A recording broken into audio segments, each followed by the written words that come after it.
You're welcome to X-rays. This is an explanation about X-rays and their production. Okay. Even we are going to look at properties of X-rays like the way you can see here. But before that, let us first understand what's meant by the term X-rays. We can get the meaning from this statement here, that X-rays are simply electromagnetic waves that are produced when fast moving electrons are stopped by matter or a metal target.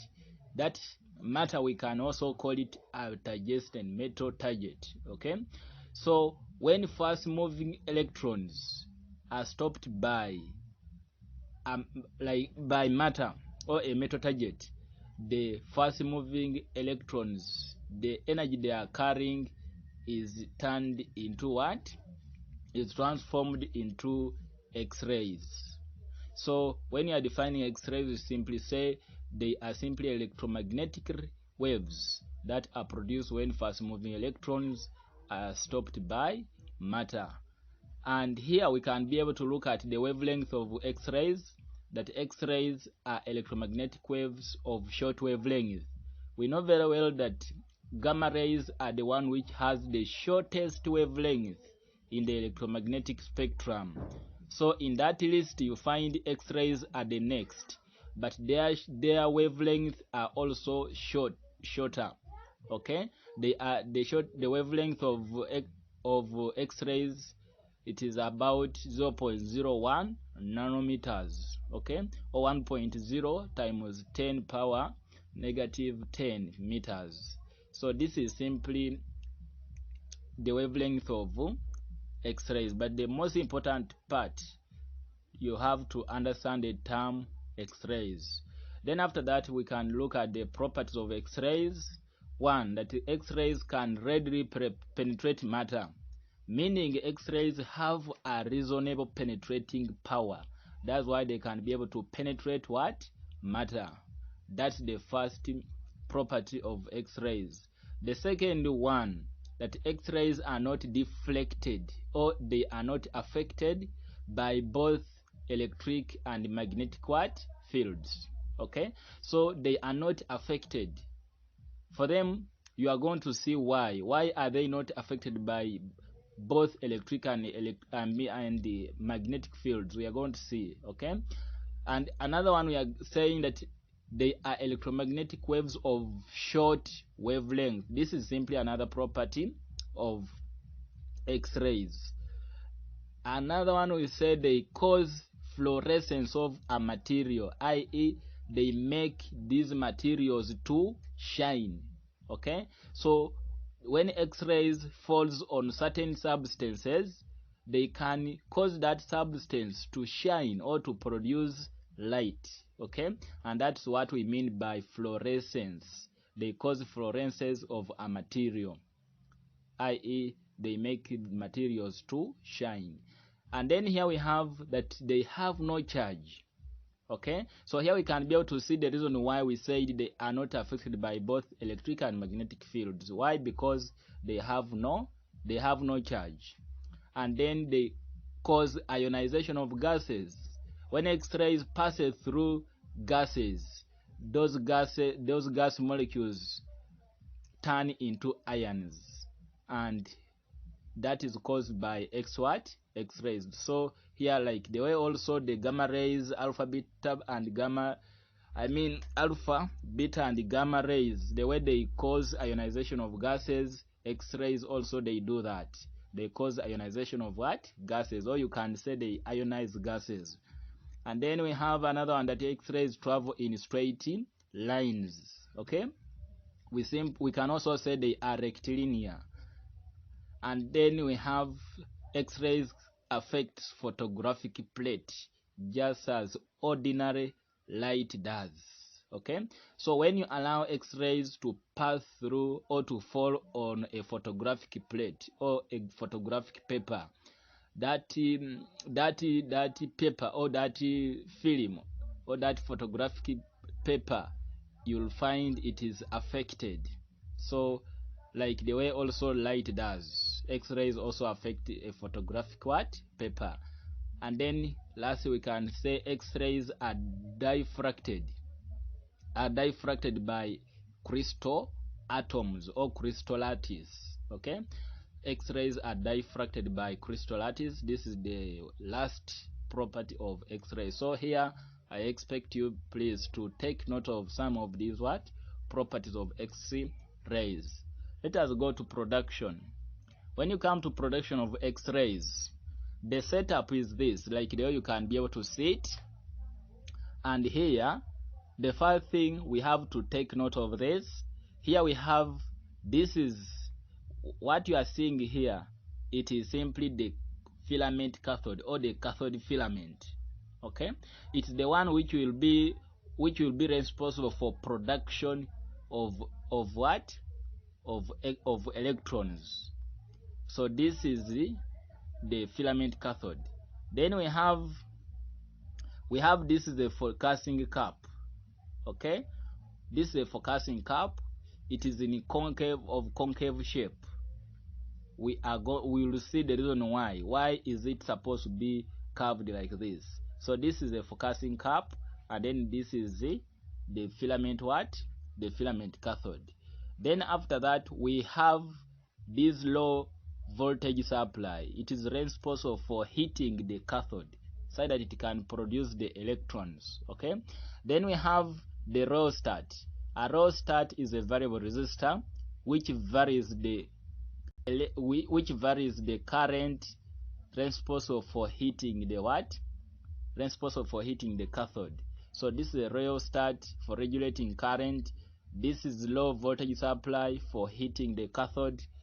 And then we have this tube here.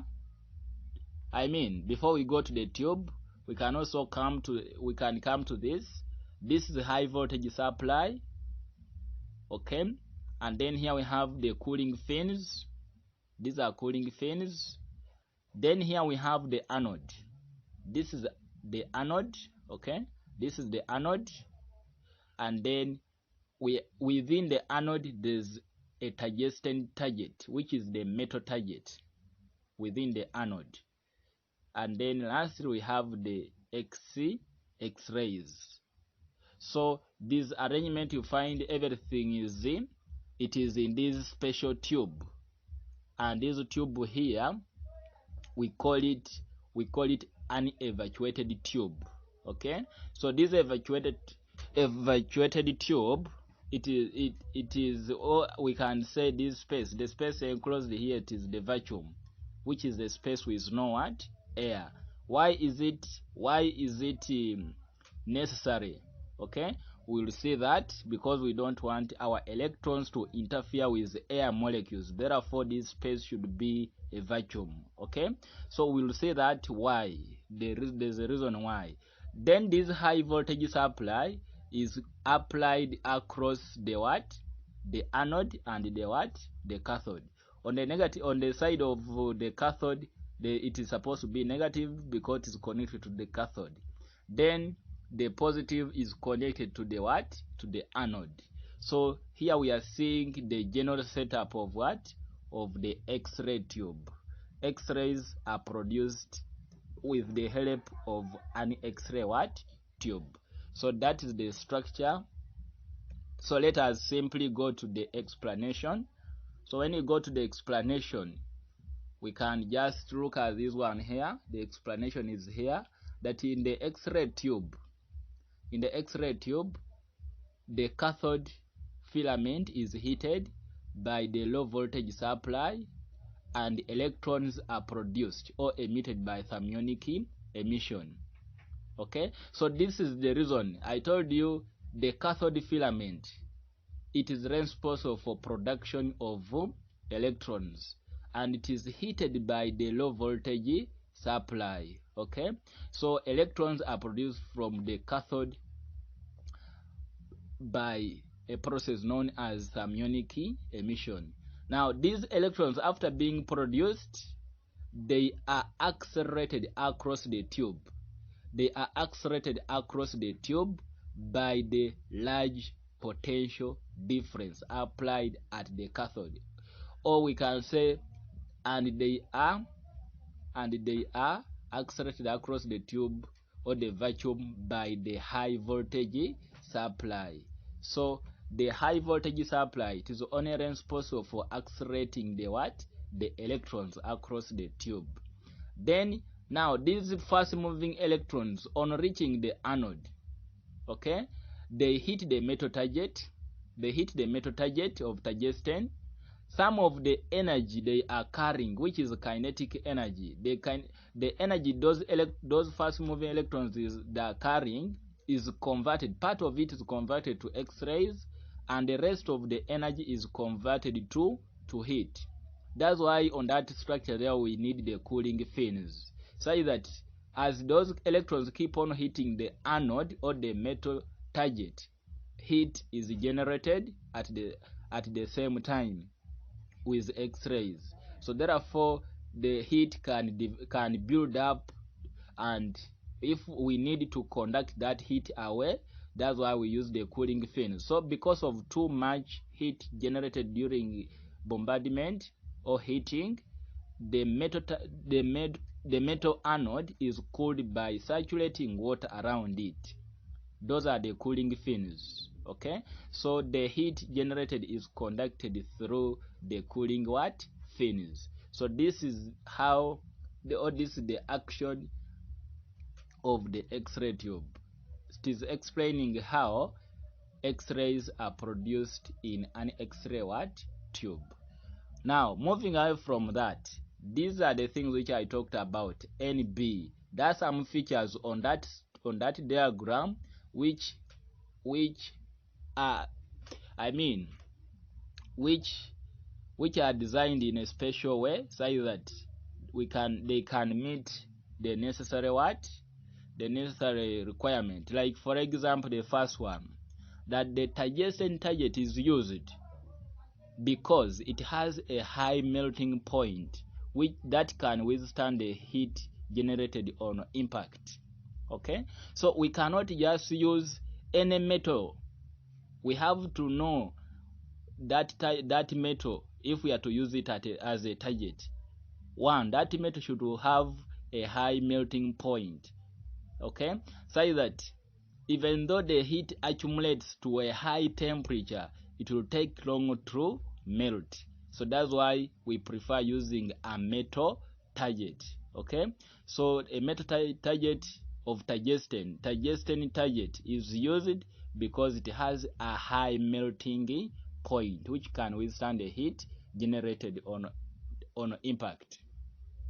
Come to B, the anode is connected to a high potential difference, okay, so that it can accelerate the electrons to move faster. You see that? So the anode, there's that PD which is connected. There's that PD which is connected to the anode. When you go back here, this high voltage supply is responsible for accelerating these electrons, okay, across the tube to move from the cathode towards the anode, but at a much faster speed. So this is the role played by the high voltage supply. Okay, it is responsible for accelerating the electrons to move faster across the tube. Then C, the cathode should be concave so as to focus the fast moving electrons onto the target. Okay, so if when the cathode is in concave form like this, the electrons produced are all focused onto the target, so that some they don't strike at spaces where the target where the target is not. Okay, so the cathode should be of this shape, which is concave, such that all of the electrons produced are focused onto the target. Then D, the intensity or quality of X-rays emitted at the target per second is simply determined by the number of fast moving electrons hitting the target. The more they are meaning like this, the more the electrons hitting the target, the more the X-rays produced. Okay, when we have more number, or we have many electrons hitting the what, the target, then we expect also the intensity, the outcome, then the produced X-rays to be of high intensity than when few. When few electrons hit the target, also the quality or the intensity of X-rays produced will be what? Low. So the quality or intensity of X-rays emitted at the target per second, okay, is determined by the number of fast moving electrons which are hitting the target. Okay, so that is about the intensity of X-rays. Then lastly, the quality or penetrating power. The penetrating power of X-rays depends on the velocity of electrons hitting the target, meaning that the faster the electrons hitting the target, the greater the penetrating power of X-rays which will be what? Produced. So the velocity of electrons hitting the target depends on the potential difference across the tube. That potential difference, or the high voltage supply which is applied across the tube between the anode and the cathode, it's the one which makes these electrons to move what? Much faster. And when they move much faster and they strike the target, the penetrating power of X-rays which are produced is very, very high. But when they strike the metal target with low speeds, then the penetrating power of the electrons produced, the penetrating power of X-rays produced will be what? Low. So this is about penetrating power. Okay, so this is how we can try to mark this, and they are very, very important. Okay, A, B, C, D, and D, and E, and there we can be able to see. After that, we shall be able to go to the types of what? Of X-rays. We have hard X-rays and soft X-rays.